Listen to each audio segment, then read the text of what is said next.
Maka hukum ambil balik perut lembu lepas bagi kepada tukang basuh. Nampak bersih, berasa nak ambil balik. Perjanjian asal semua tak nak. Bila dah siap cuci, semua dia nak balik. Okey. Kita bagi dah perut lembu kepada orang kampung. Kerana kita tak pandai basuh.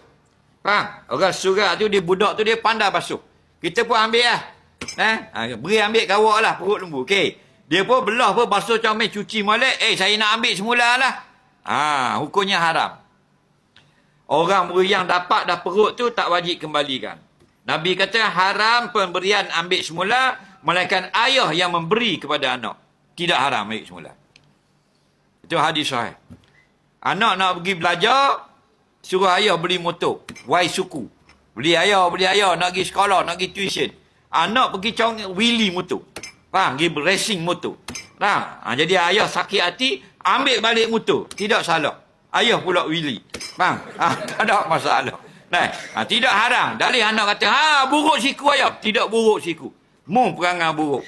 Dan ulama qiyas dengan ayah tadi, mak boleh ambil balik hak beri ke anak, tok toki boleh ambil hak beri ke cucu.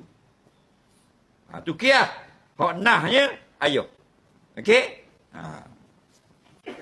Jadi perut lembu ni muri ke siapa? Bukan anak mu. Tak boleh ambil balik. Faham tak lagi? Kerana sudah bagi. Dah, macam kita lah ni ya. Bila balas minta mula. Masa baik bagi hadiah. Bila kelahi minta balik. Minta balik tu makan mutah sendiri.